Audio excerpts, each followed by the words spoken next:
Hechos capítulo 20, vamos a leer simplemente los versículos 22 al 27, pero yo voy a estar exponiendo todo el capítulo en la mañana de hoy. Dice: y ahora he aquí yo, atado en espíritu, voy a Jerusalén sin saber lo que allá me sucederá, salvo que el Espíritu Santo solemnemente me da testimonio en cada ciudad, diciendo que me esperan cadenas y aflicciones.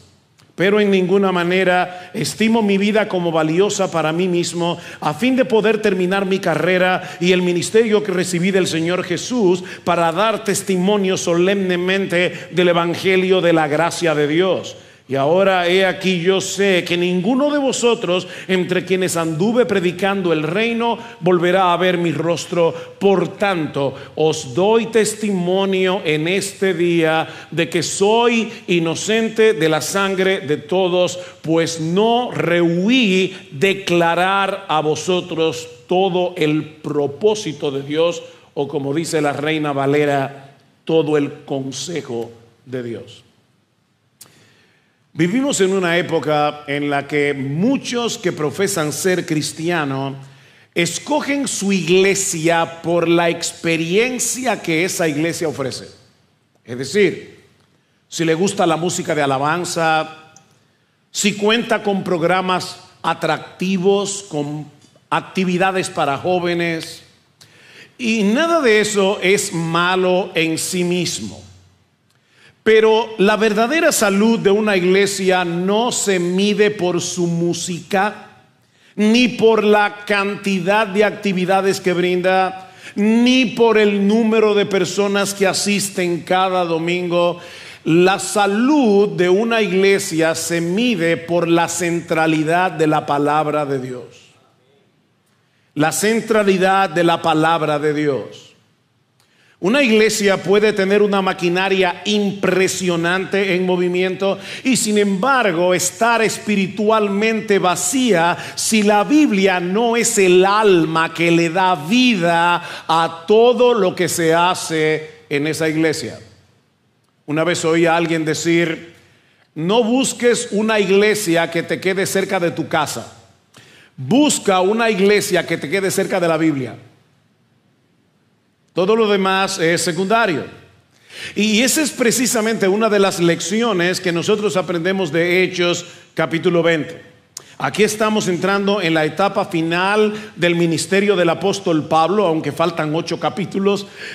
Ya no lo veremos fundando nuevas iglesias, veremos a Pablo avanzando hacia Jerusalén y de ahí hacia Roma. Ahora, antes de emprender el viaje, el Espíritu Santo nos permite en Hechos capítulo 20 mirar dentro del corazón de Pablo, mientras él se despide de los ancianos o de los pastores de la iglesia en Éfeso. Este es uno de los pasajes más ricos e instructivos del Nuevo Testamento sobre el ministerio pastoral.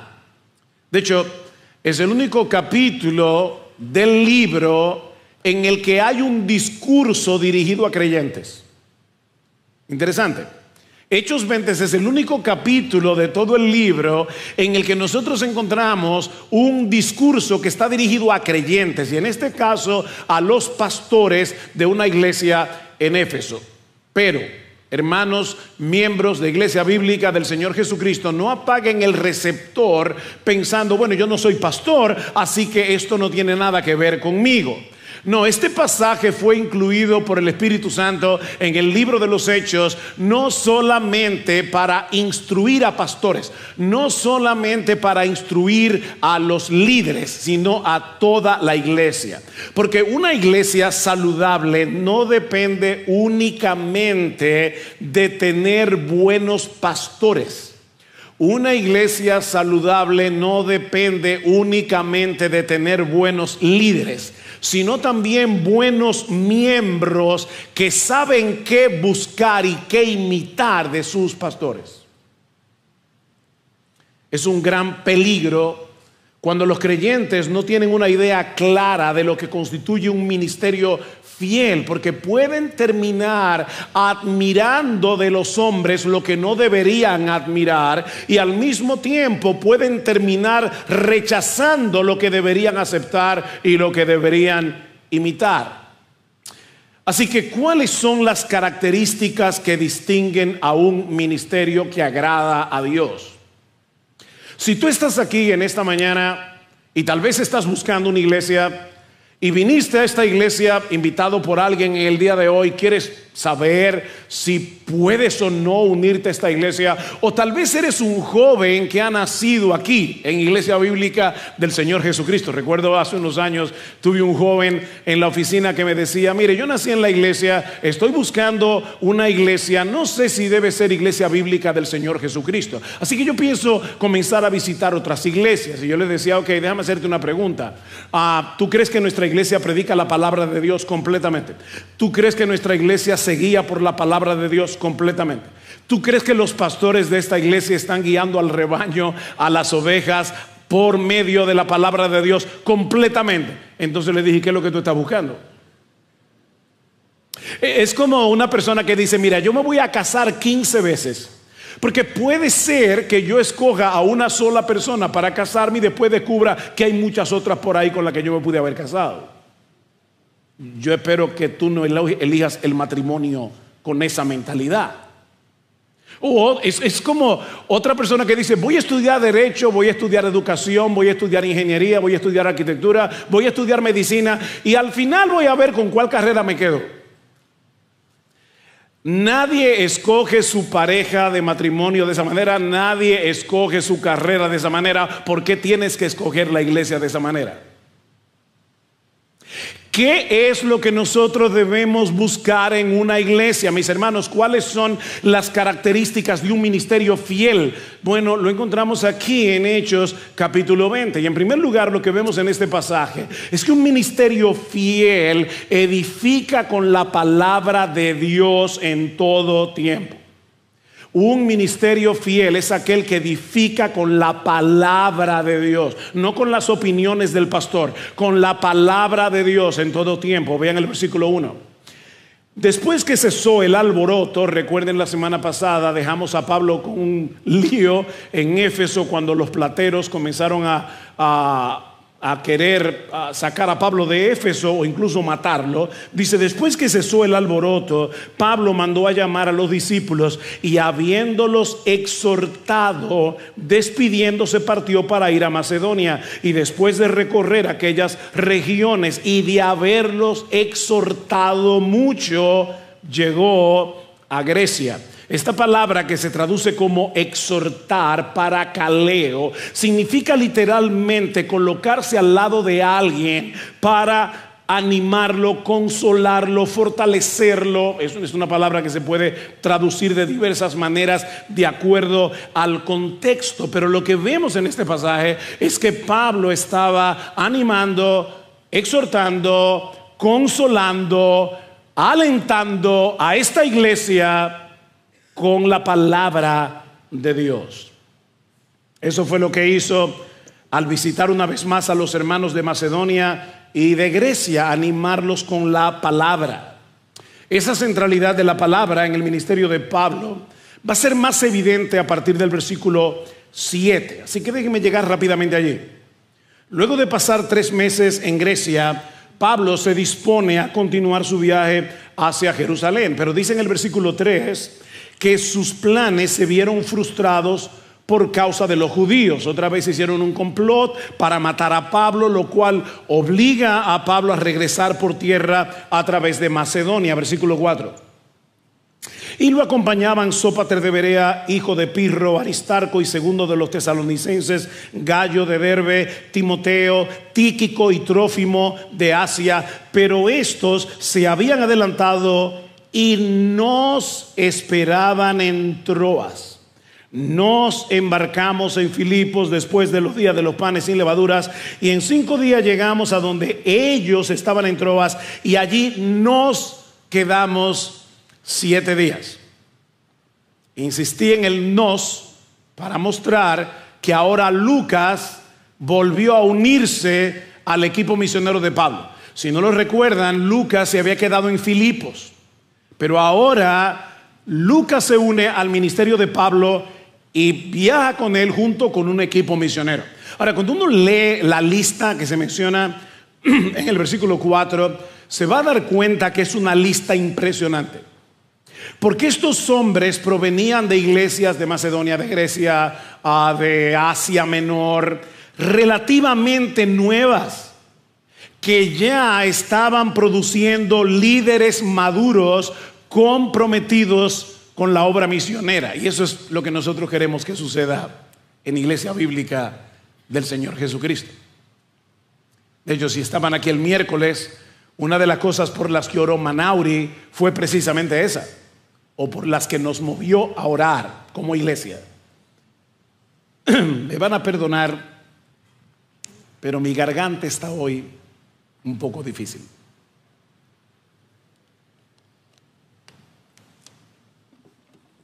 Así que este grupo llega a Troas, donde la iglesia se congrega en el día del Señor. Vean el versículo 7.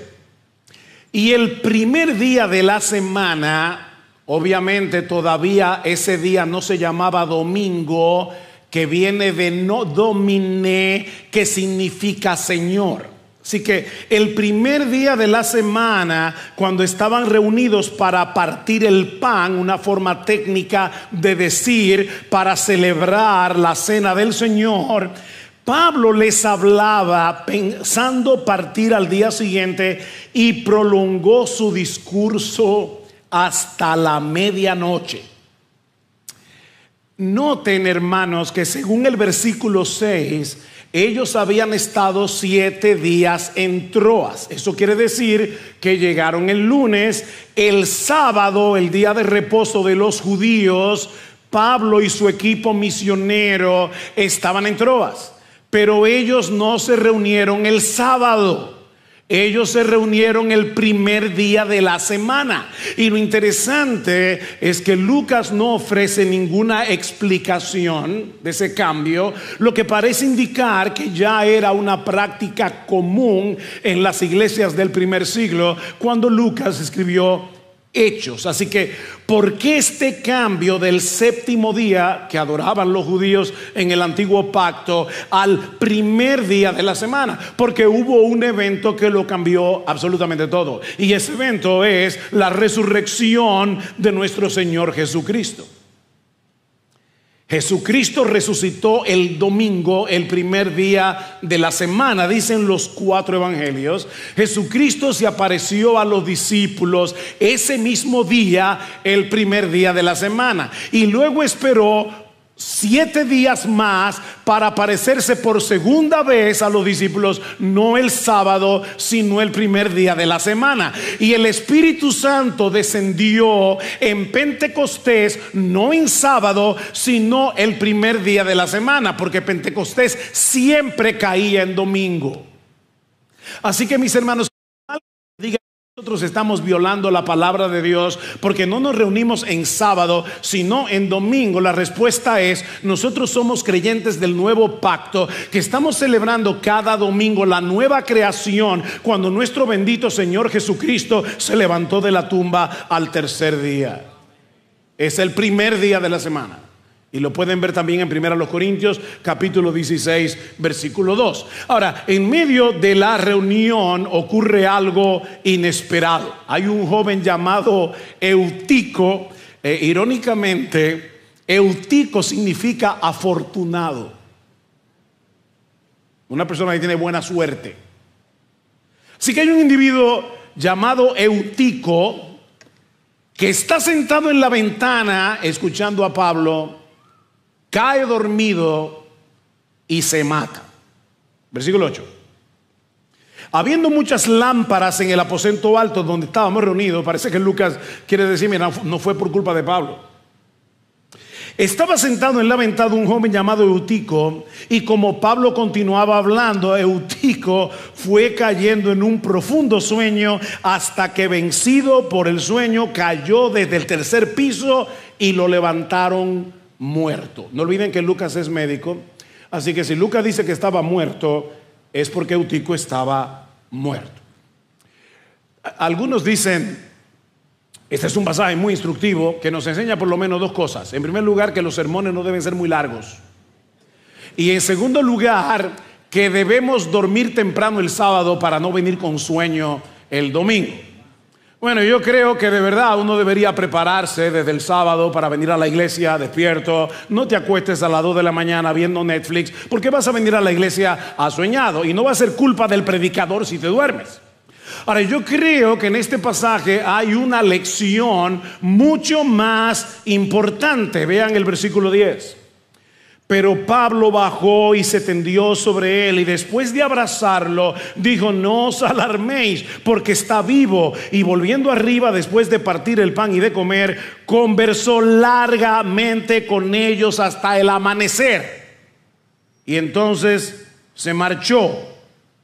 Pablo baja del tercer piso, abraza al muchacho como hicieron Eliseo y Elías, ¿se acuerdan? En el Antiguo Testamento. El Señor lo devuelve a la vida, pero lo que me llama profundamente la atención es que en lugar de centrar la reunión en la experiencia de Eutico, en vez de tomar las horas que quedaban para preguntarle a Eutico: dime cómo fue pasar al otro lado, lo que hace Pablo es continuar enseñando la palabra de Dios hasta el amanecer. ¿Y saben por qué, mis amados hermanos? Porque las experiencias extraordinarias no son las que edifican a la iglesia. Es la predicación fiel de la palabra de Dios. No fue el milagro lo que mantuvo a toda esta gente despierta hasta el amanecer. Fue la escritura. Y yo recuerdo cuando éramos nuevos creyentes, teníamos largas horas hablando de la palabra. Y recuerdo en una ocasión en particular que comenzamos cada uno a decir de lo que estaba leyendo y de la bendición que estaba haciendo. Éramos jóvenes de 18 años de edad y nos dio hasta el amanecer hablando de la palabra de Dios. No es el milagro, es la palabra lo que transforma.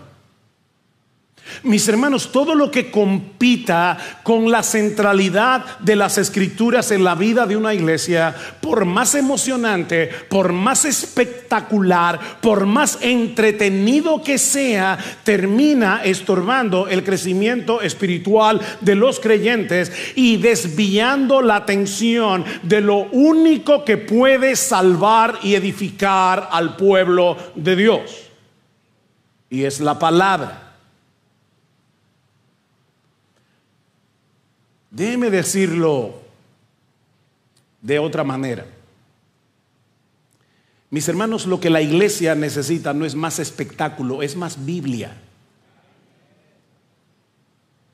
más exposición fiel, más confianza en el poder transformador de la palabra, menos dependencia de lo novedoso, menos dependencia de lo espectacular, menos dependencia de lo emocional, de lo entretenido. Hermanos, esas cosas no edifican la palabra de la iglesia de Dios. De hecho, yo tengo la convicción de que en esas iglesias donde se hacen cultos espectaculares tipo Disney, están vacunando a la gente contra la verdadera predicación de la palabra, porque una vez una persona se acostumbra a ese tipo de shot emocional, de adrenalina emocional, no quiere sentarse en una iglesia a escuchar a un expositor exponer seriamente la palabra de Dios. Eso es una vacuna contra el evangelio y es una vacuna contra el crecimiento espiritual. Dentro de unos días vamos a estar celebrando el 13 de agosto el 47 aniversario de nuestra iglesia. No vamos a hacer nada espectacular, luego le vamos a hablar de eso. Pero hermano, no podía dejar de pensar en el hecho de que esta iglesia va a cumplir 47 años. Si nosotros queremos que IBCJ permanezca fiel hasta que Cristo vuelva, el centro de nuestra adoración no puede ser una experiencia emocional pasajera. El centro de nuestra adoración siempre debe ser el Dios vivo hablándonos con poder en cada página de su palabra. Oh, quiere el Señor que nunca demos por sentado este privilegio, que nunca nos cansemos de escuchar lo que Dios tiene que decirnos en cada página de las Escrituras, porque la vida de la iglesia depende de eso. Pero este pasaje nos enseña también, en segundo lugar, que un ministerio fiel proclama la palabra con humildad y con lágrimas. Otra vez, proclama la palabra, proclama la palabra. Pero esta vez estamos añadiendo otro elemento. Un ministerio fiel proclama la palabra con humildad y con lágrimas. En los versículos 13 al 16 de Hechos 20, Lucas narra la travesía del grupo hasta que llegan a la ciudad de Mileto. Y en Mileto, Pablo manda llamar a los ancianos de Éfeso. Éfeso estaba a unos 45 kilómetros de la ciudad de Mileto. Así que estos ancianos, versículo 17, vienen a él. Y desde Mileto mandó mensaje a Éfeso y llamó a los ancianos de la iglesia. Y cuando vinieron a él, les dijo: vosotros bien sabéis cómo he sido con vosotros todo el tiempo desde el primer día que estuve en Asia. Ahora, noten algo importante aquí. ¿A quiénes llamó Pablo? A los ancianos de Éfeso. Y una de las cosas que les va a decir Pablo a los ancianos de Éfeso en Hechos 20:28, lo veremos en un momento, pero es lo siguiente: tened cuidado de vosotros y de toda la grey en medio de la cual el Espíritu Santo os ha hecho obispos para pastorear la iglesia de Dios, la cual él compró con su propia sangre. ¿Se dieron cuenta? Ancianos son obispos, son pastores. Son tres términos que señalan el mismo oficio.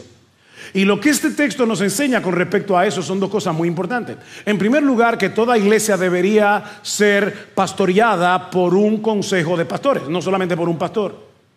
Pero en segundo lugar, que todos los pastores de una iglesia son igualmente pastores. Nosotros no tenemos un pastorísimo en la iglesia, un pastor de pastores. No, puede haber uno que predique más a menudo, pero eso no quiere decir que ese pastor tenga más autoridad. Lo único que eso quiere decir es que los demás pastores, actuando como pastores, tomaron la decisión de que esa persona o esas personas sean las que más prediquen en la iglesia. Pero una iglesia debe ser pastoreada por una pluralidad de pastores. Obviamente hay iglesias que tienen un solo pastor porque Dios no ha provisto otro y no podemos fabricarlo. Pero estamos hablando de cuál debe ser la mentalidad de la iglesia.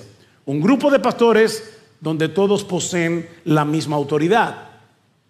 A partir del versículo 18, Pablo les recuerda a estos ancianos, pastores, obispos, como le quieran llamar, que ellos no necesitaban escuchar el currículum de Pablo porque conocían muy bien su vida y su ministerio. Dice en el versículo 8: vosotros bien sabéis cómo he sido con vosotros todo el tiempo desde el primer día que estuve en Asia, sirviendo al Señor con toda humildad y con lágrimas y con pruebas que vinieron sobre mí por causa de las intrigas de los judíos. Ellos lo habían visto día tras día, año tras año. Así que lo que Pablo va a decirles en este discurso es sencillamente esto: yo me voy, ustedes son ahora los que se quedan pastoreando la iglesia, hagan exactamente lo que ustedes me vieron a mí hacer. Ese es el discurso. Hagan con la iglesia lo que yo hice. Así es como se sirve al Señor, por el bien de la iglesia. Así que, mi hermano, seas pastor o no, este es un buen modelo, el de Pablo, que todo creyente debe imitar. ¿Y qué dice Pablo acerca de su ministerio en Asia? Bueno, en primer lugar, noten en el versículo 19 que Pablo comienza diciendo que él le servía ¿a quién? Al Señor. Sirviendo al Señor. Él amaba a la iglesia, pero le servía a Cristo resucitado. O sea, Pablo estaba consciente de que aunque él le hablaba a seres humanos, él estaba bajo la autoridad de aquel que tiene toda potestad en los cielos y en la tierra. Así que, mi hermano, otra vez, sea cual sea el ministerio en el que tú estás sirviendo en esta iglesia, nunca olvides esto: tú le estás sirviendo primariamente al Señor, no a los hombres.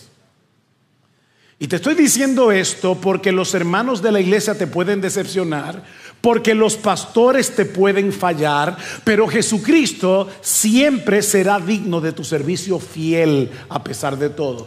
Tú le sirves al Señor. Lo segundo que Pablo dice aquí es que él sirve al Señor con humildad.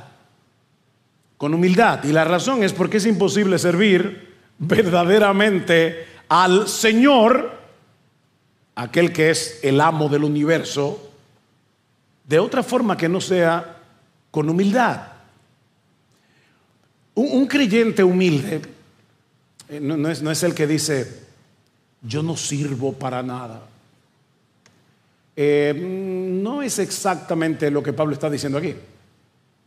Un creyente humilde, escucha con atención, es aquel que vive con la conciencia de que Dios lo ha tratado con una gracia tan extravagante que él acepta con mansedumbre su voluntad, cualquiera que sea, y le sirve a los demás como alguien que está en deuda con todos.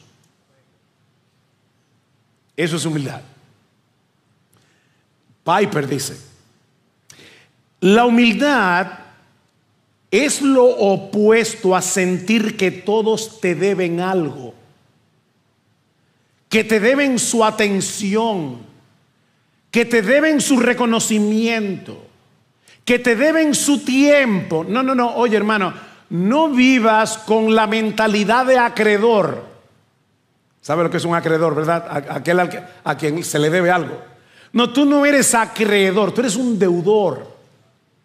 Pablo dice en Romanos capítulo 1 versículo 14 que él era deudor a griegos y a bárbaros, a sabios y a no sabios. Pablo no iba por la vida como un acreedor, él iba como un deudor. Mira, cuando te ves a ti mismo como un miserable pecador que solo merece la condenación del infierno, te maravillas de la gracia extravagante que Dios ha tenido contigo. Y eso te mueve, ¿sabe a qué? A dar de gracia lo que tú recibiste de gracia. Vivir con esa conciencia es vivir en humildad. No esperando reconocimiento, no buscando ventajas como si el mundo te debiera algo, sino como alguien que quiere dar de gracia lo que ha recibido de gracia. Pero Pablo dice también, en tercer lugar, que él le servía al Señor con humildad y con lágrimas. Con lágrimas. Y más adelante en el versículo 31 dice Pablo: por lo tanto, estad alertas, recordando que por 3 años de noche y de día no cesé de amonestar con lágrimas a cada uno de vosotros. Hay personas que entran al ministerio y dicen: wow, pero esto sí es fuerte, esto sí es duro. ¿Y qué tú esperabas? Servir al Señor nos moverá a involucrarnos de tal manera con los problemas de la gente que vamos a terminar llorando.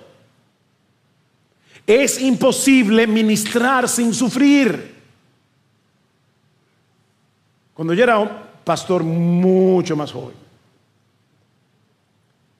o cuando era joven, punto, un pastor me dijo: mira, Sugel, nadie será usado por Dios nunca a menos que sufra mucho.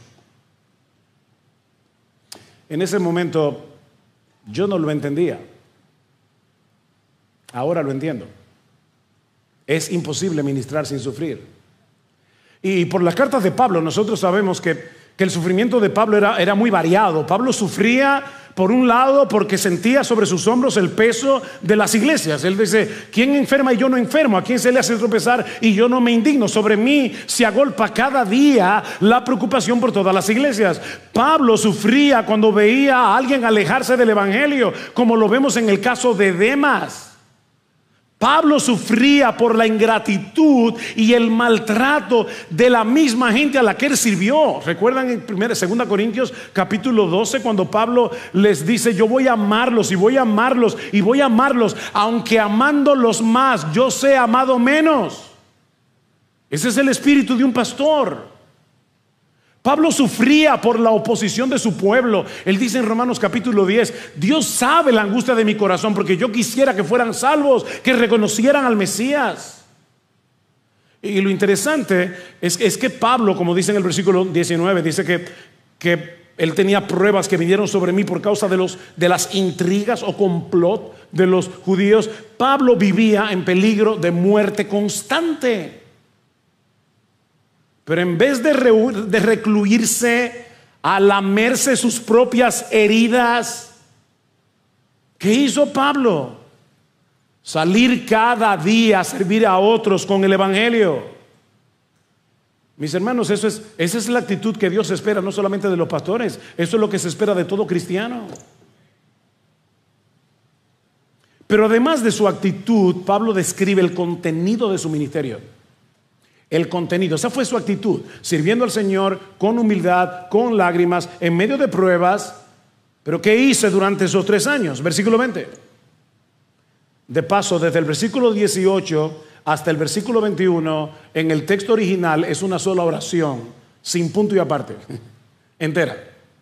Dice Pablo: ustedes saben, versículo 18, versículo 20 ahora, cómo no rehuí declarar a vosotros nada que fuera útil y de enseñaros públicamente y de casa en casa.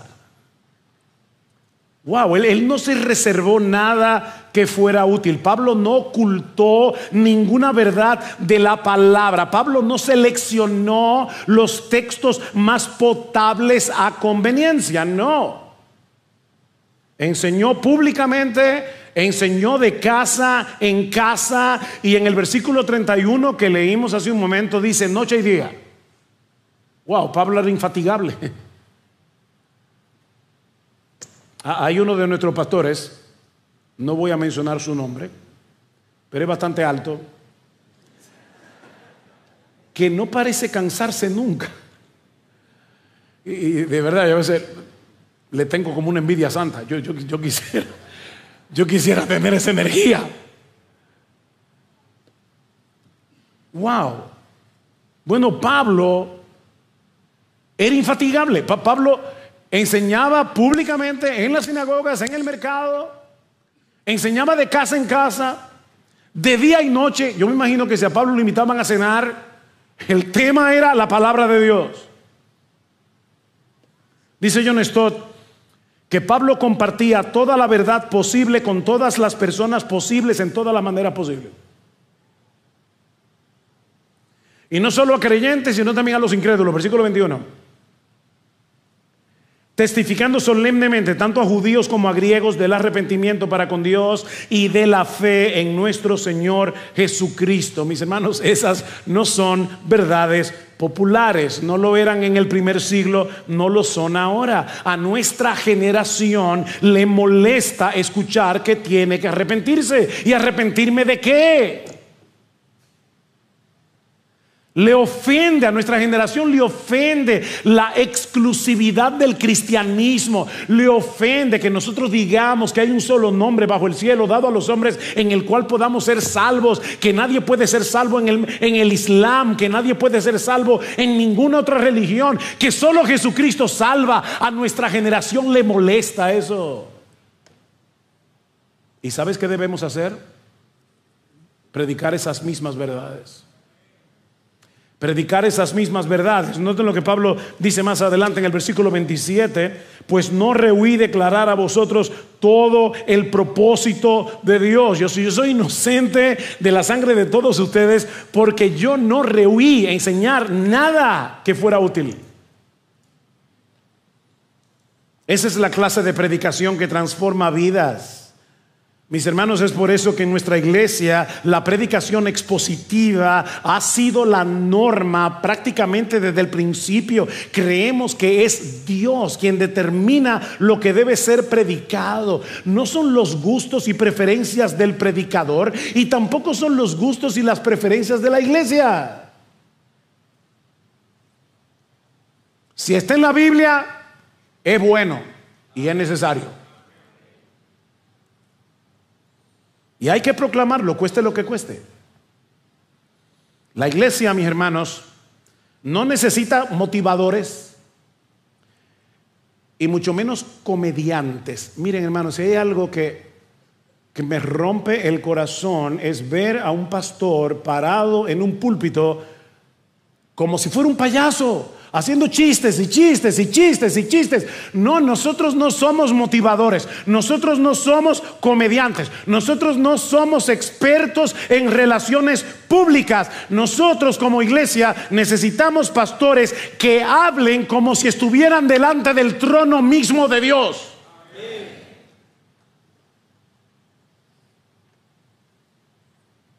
Oí hace mucho a alguien decir que no se puede ser profeta y payaso al mismo tiempo.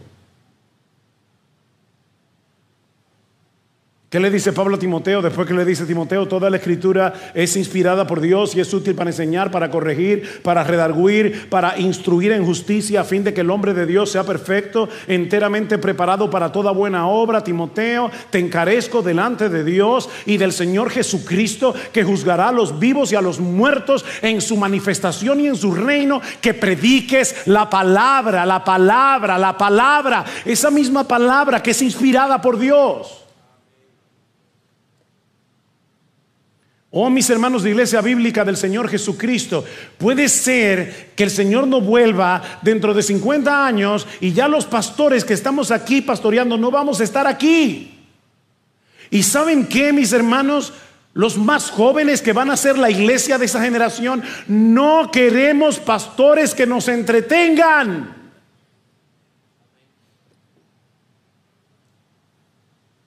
Queremos pastores que nos confronten, nos animen, nos consuelen, nos alienten, nos instruyan con la palabra de Dios.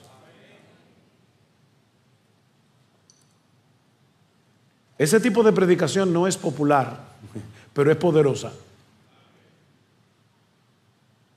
Pero este pasaje nos enseña también, en tercer lugar, que un ministerio fiel está dispuesto a pagar el costo. Un ministerio fiel está dispuesto a pagar el costo. Vean el versículo 22.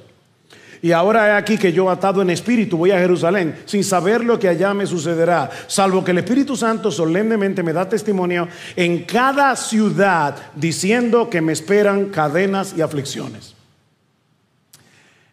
Luego vamos a ver por qué Pablo tenía tanto empeño en llegar a Jerusalén.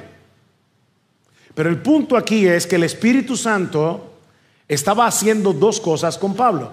En cada ciudad donde Pablo iba a ministrar la palabra, se levantaba un profeta y le anunciaba que tan pronto llegara a Jerusalén lo iban a apresar y que iba a sufrir mucho,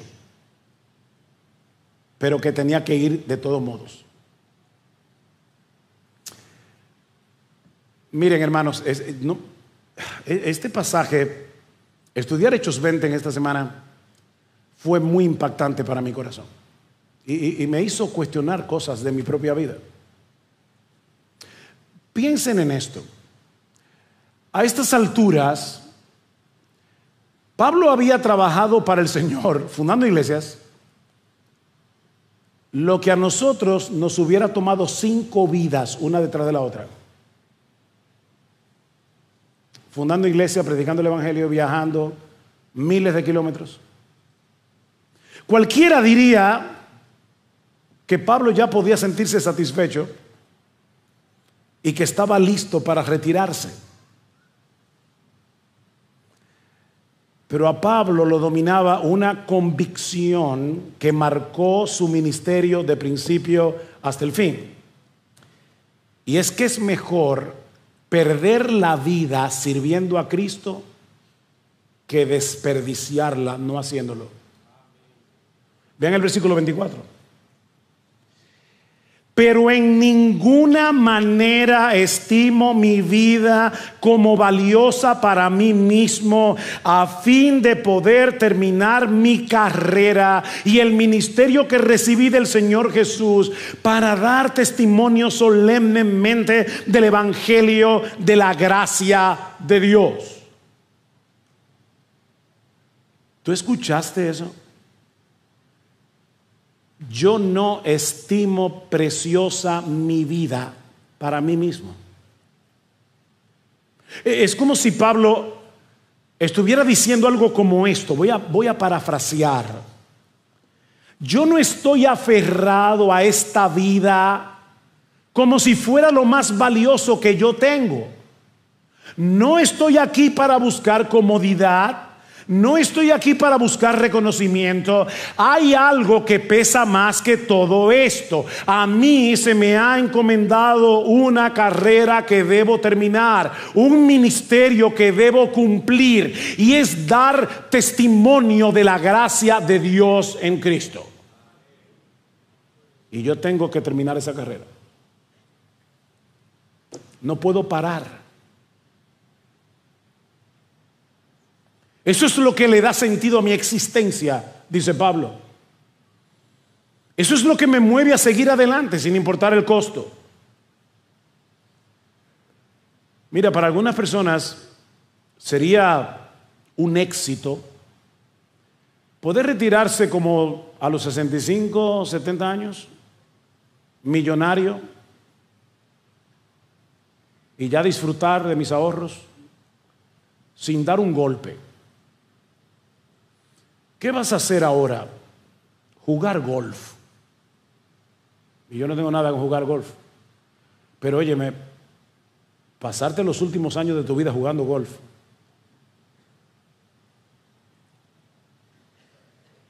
Para Pablo, solo una cosa importaba: terminar bien la carrera que él había recibido del Señor.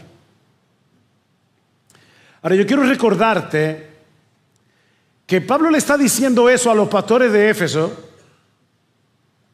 porque él quiere que ellos lo imiten a él.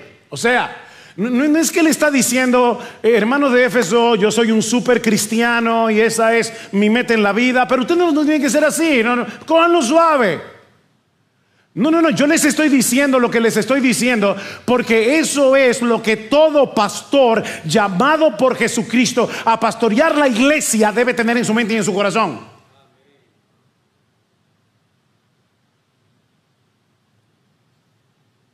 Yo quiero terminar mi carrera. Pablo les está diciendo a los pastores de Éfeso: vivan así. No dejen de correr hasta que ustedes crucen la línea. No se detengan, no tomen atajos, no se salgan del carril, no se devuelvan. Porque si vivimos para otra cosa, habremos desperdiciado nuestra vida. Puede llegar un momento en que un pastor esté agotado. Ya con la edad puede ser que tenga que disminuir el ritmo y hacer otra cosa. Todo eso puede ser. Pero ¿saben cuál es el lugar de retiro? El cementerio.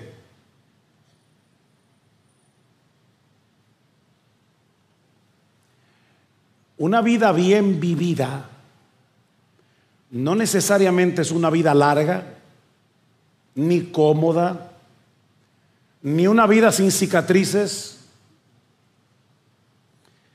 Es una vida completamente rendida a Jesucristo. Es una vida que apunta hacia el cielo. Es una vida que testifica de la gracia de Dios y que no se detiene, no se detiene, no se detiene hasta haber cruzado la línea. Pero este pasaje nos muestra también, en cuarto lugar, que un ministerio fiel protege a la iglesia con la palabra de Dios. Un ministerio fiel protege a la iglesia, otra vez, con la palabra de Dios. Versículo 28. Pablo les está diciendo: yo me voy, ustedes no me volverán a ver. ¿Y qué va a pasar con la iglesia ahora, Pablo? Bueno, ahí están vuestros pastores. Y ahora Pablo le dice a esos pastores: tened cuidado de vosotros y de toda la grey. De paso, mientras voy leyendo, por favor, mira allá adentro la Trinidad. Porque es el Dios trino el que cuida a la iglesia. Dice: tened cuidado de vosotros y de toda la grey, en medio de la cual el Espíritu Santo os ha hecho obispos para pastorear la iglesia de Dios, la cual Él compró con su propia sangre. Es un texto para hablar como 3 horas, pero hay 2 exhortaciones básicas aquí. Cuídense ustedes mismos y cuiden la iglesia. ¿Se dan cuenta? La primera responsabilidad de los pastores es cuidarse a sí mismos. La primera responsabilidad. De hecho, decía Robert Murray McChain: lo que mi pueblo más necesita de mí es mi santidad personal. En 1 Timoteo 4:16, Pablo le dice a Timoteo: Timoteo, ten cuidado de ti mismo y de la doctrina, pero ten cuidado de ti mismo. Así que los pastores deben cuidarse a sí mismos, pero también deben cuidar el rebaño. Y Pablo les da 3 razones para hacerlo. La primera es que fue el Espíritu Santo el que nos puso en este oficio para pastorear la iglesia de Dios. Eso es serio. El Espíritu Santo nos puso, sí, claro, oímos lo que la iglesia decía, hay un proceso a través del cual la iglesia se involucra y todo eso, pero al final es Dios quien llama a los pastores. Es el Espíritu Santo el que coloca a los pastores en la iglesia. ¿Y para qué? No es para entretener, es para pastorear, para alimentar y cuidar el rebaño con la palabra de Dios. La segunda razón es que Cristo compró esa iglesia con su propia sangre. ¿Por qué los pastores deben cuidar el rebaño? Hoy providencialmente es un día en el que casi todos los pastores de IBCJ están aquí. Hay uno solo de los nuestros que salió a predicar a otro lugar. Así que ahora, pastores de IBCJ, ¿por qué nosotros tenemos que pastorear la iglesia y con mucho cuidado? Bueno, porque esta iglesia, y la iglesia de Cristo, fue comprada con su sangre. Imagina que tu mejor amigo acaba de tener un accidente automovilístico. Él quedó severamente maltratado, pero su hijo de 5 años salió ileso, porque este hombre, cuando se dio cuenta de que iba a tener un impacto, cuidó a su hijo con su propio cuerpo. Tú llegas a la escena del accidente, tu amigo se está muriendo, pero con la poca fuerza que le queda te toma la mano y te dice: por favor, cuida a mi hijo, y se muere. ¿Qué responsabilidad? Bueno, guardando la distancia, una distancia infinita, lo que Cristo nos dice como pastores en este pasaje es algo parecido, pero muchísimo más solemne. Cuida de aquellos por quienes yo derramé mi sangre en la cruz. Son míos, yo los compré con mi vida. Cuídalos en mi nombre como yo los cuido. ¿Qué serio es eso? Ahora, ¿saben qué, hermanos miembros de Iglesia Bíblica del Señor Jesucristo? Esta verdad no solo debe impactar a los pastores, debe impactar a toda la iglesia. Ningún creyente debe tratar la iglesia con ligereza. Si la iglesia tiene fallas, y las tiene, y muchas, eso no elimina la realidad de que sigue siendo la iglesia de Dios que Él compró con su sangre. Somos pecadores salvados en proceso de santificación. ¿Tiene fallas la iglesia Por supuesto que sí. Y las tendrá hasta que Jesucristo vuelva. Pero sigue siendo la iglesia que el Señor compró con su sangre. Mi hermano, antes de menospreciar la iglesia, recuerda que Cristo la amó tanto que murió por ella en una cruz. Y si Él la considera digna de ese precio, ¿quiénes somos tú y yo para menospreciarla? Mira, ¿sabes que la forma como tú tratas a la iglesia dice mucho de lo que tú entiendes del Evangelio? La forma como tú tratas a la iglesia dice mucho de tu entendimiento del Evangelio, porque no puedes amar de verdad al Cristo que derramó sangre y despreciar al pueblo por el cual Él la derramó.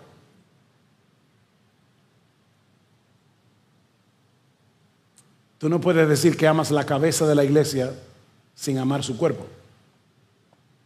Pero hay una tercera razón por la que los pastores deben pastorear la iglesia con sumo cuidado, y es que el rebaño está rodeado de enemigos que quieren hacerle daño. Versículo 29: sé que después de mi partida vendrán lobos feroces entre vosotros que no perdonarán al rebaño, y que de entre vosotros mismos se levantarán algunos hablando cosas perversas para arrastrar tras sí a los discípulos. Por lo tanto, estad alertas, recordando que por 3 años, de noche y de día, no cesé de amonestar a cada uno con lágrimas. Ahora os encomiendo a Dios y a la palabra de su gracia, que es poderosa para edificaros y daros la herencia entre todos los santificados. Los falsos maestros siempre han sido una amenaza para la iglesia. Lo fueron en el primer siglo, lo siguen siendo en el día de hoy. ¿Y saben cuál es el recurso que Dios le ha dado a la iglesia para protegerla de esos peligros? Pastores que alimentan, protejan, guían, cuiden a la iglesia con la palabra de Dios. ¿Qué dice Pablo? Me encanta el versículo 32. Hay una amenaza, pero yo los encomiendo a Dios y a la palabra de su gracia. Los encomiendo a Dios y a la palabra de su gracia. ¿Saben qué es lo que Pablo está diciendo aquí? No dice ni siquiera los encomiendo a Dios y a su palabra, o los encomiendo a Dios y al Evangelio. No, los encomiendo a Dios y a la palabra de su gracia. Lo que él está diciendo es que Dios lleva a cabo su obra de gracia a través de su palabra. Dios toma este libro y a través de este libro Dios ministra gracia. Es por eso que esta palabra produce madurez y produce perseverancia. Dice, esta palabra tiene poder, no es letra muerta, es una palabra que tiene poder para sobreedificarlos y para darles herencia entre los santificados. Hasta el final, preservarlos hasta el final, hasta que reciban su herencia. Me encanta como lo dice John Piper: la palabra de la gracia es una constructora. Ella edifica una estructura útil a partir de una vida en ruinas. Da forma y propósito a una vida de confusión. Produce seguridad en medio del temor y de la ansiedad. Da fortaleza donde antes había debilidad. Estabilidad y permanencia donde solo había incertidumbre. Belleza donde todo era fealdad. Todo eso lo hace la palabra de Dios. Y Pablo no solamente los encomienda la palabra de gracia, sino que les dice: mírenme a mí cómo yo viví entre ustedes, ejemplificando esa gracia. Versículo 33: ni plata ni oro ni la ropa de nadie he codiciado. Vosotros sabéis que estas manos me sirvieron para mis propias necesidades y las de los que están conmigo. En todo os mostré que así, trabajando, debéis ayudar a los débiles y recordar las palabras del Señor Jesús, que dijo: más bienaventurado dar que recibir. Es dar que recibir. Pablo no estaba en el ministerio para sacar ventaja del rebaño, sino para servirle al rebaño. Hay pastores que son como sanguijuelas, si es que se le puede llamar pastores, codiciosos, que usan el ministerio como fuente de ganancia. El pasaje concluye con una de las escenas más conmovedoras del libro de los Hechos. Una escena que nos recuerda, finalmente, muy brevemente, que un ministerio fiel ama profundamente a la iglesia. Un ministerio fiel ama profundamente a la iglesia. Versículo 36, cuando terminó de hablar, se arrodilló y oró con todos ellos y comenzaron a llorar desconsoladamente. Y abrazando a Pablo lo besaban afligidos, especialmente por la palabra que había dicho de que ya no volverían a ver su rostro. Y lo acompañaron hasta el barco. En el capítulo 21 se da la misma escena. Dice que hombres, mujeres y niños acompañaron a Pablo hasta el barco en otro viaje. Es evidente que la relación de Pablo con estos hermanos no era profesional. Pablo oró con ellos, Pablo lloró con ellos. Esta gente estaba profundamente conmovida. Wow, ¿se imaginan eso? No volveremos a ver a Pablo nunca más, no de este lado de la eternidad. Yo no puedo imaginarme qué tan accesible era Pablo. Pablo, que la gente venía y se le abrazaba y lloraba en su cuello.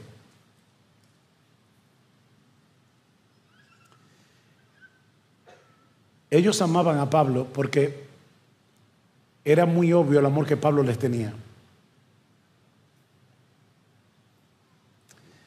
En conclusión, al considerar un capítulo como este, cabe preguntarse, hermanos, ¿qué clase de iglesia seríamos si todos amáramos la palabra de Dios como la amaba Pablo?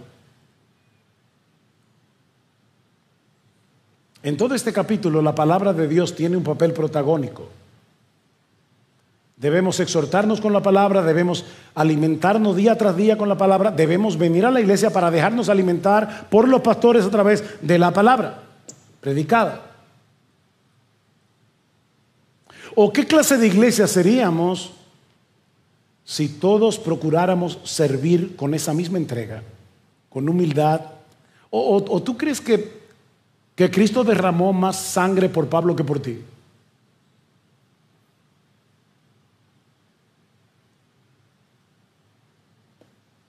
Sin buscar nuestro propio bien, sino el de los demás. Si sirviéramos con esa misma convicción de que vale más la pena gastar la vida para Cristo que desperdiciarla para ti mismo o para nosotros mismos. Y ahora que vamos a participar de la cena del Señor, si eres creyente, medita en estas cosas, pero recordando dos cosas más. Primero, ya fuimos justificados en Cristo. Y en Él hay perdón para seguir corriendo esta carrera. Porque puede ser que al escuchar estas cosas te sientas convicto de pecado. Bueno, ahí está la sangre de Jesús, que nos limpia de todo pecado. Pero recuerda también, y esto para mí es lo más importante, porque Pablo brilla mucho en este pasaje. Bueno, recuerda que todo lo que hemos visto aquí, todo lo que hizo Pablo, todo lo que nosotros estamos llamados a hacer tiene su raíz en lo que Cristo ya hizo por nosotros. Pablo no es el gran héroe de las Escrituras, es Jesús. Él fue quien modeló lo que era servir en humildad. Él fue quien lloró por su pueblo. Él fue quien proclamó el evangelio fielmente. Y Él fue que pagó el precio de nuestra salvación, su propia sangre derramada en la cruz. Eso es lo que vamos a recordar ahora. Así que vengamos a participar de esta mesa con gratitud, pero también con la determinación de vivir para aquel que murió y resucitó por ti, si eres creyente. Oh, no hay mayor gozo, no hay mayor libertad, ni ningún propósito más glorioso que gastar nuestra vida sirviéndole a aquel que se entregó por entero en el Calvario, por amor a ti, si eres creyente, y por amor a mí.